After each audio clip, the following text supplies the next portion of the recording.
Nasıl olmuş bu? Kocabaş senin ve Alplerinin öldürdüğünü söyledi.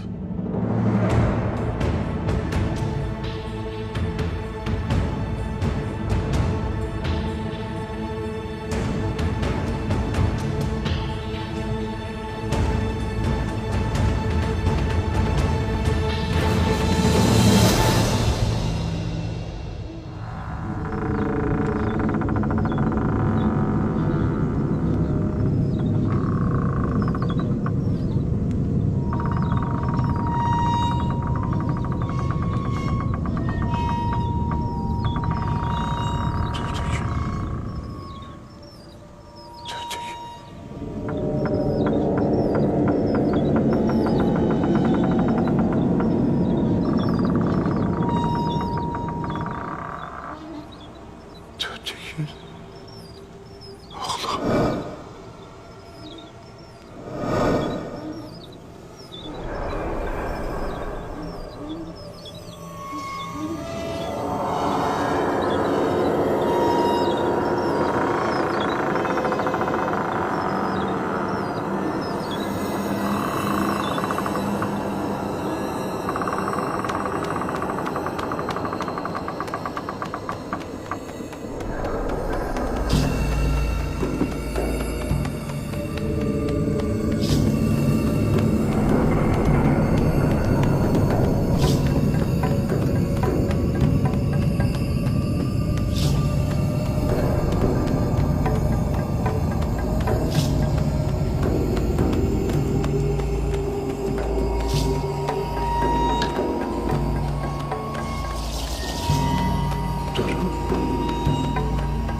Beyim, Korkut beyim. Kurban olayım, topla kendini. Beyim. Beyim, benim Aytol'un. Yanındayım bak.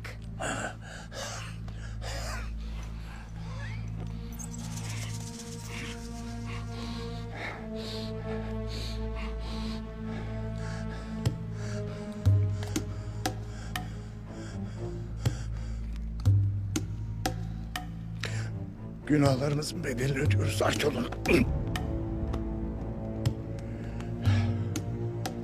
Gayrimeşru ilişkimizin bedelini önce karım, sonra oğlum ödedi. Şimdi de sıra bende. Biliyorum. Ben de Tuğtekin belki de ölmedi beyim. Dönecek. Bak göreceksin. Böyle yapmamalısın.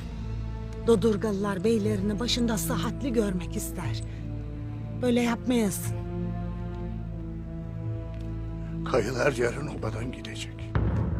Yarın kayılar bu obadan gidecek. Artık onları burada istemiyorum. Bundan sonra olmaz. Olmamalı.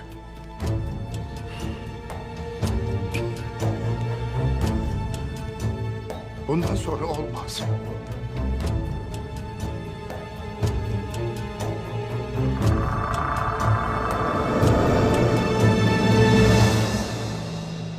Sizin yapmayacağınız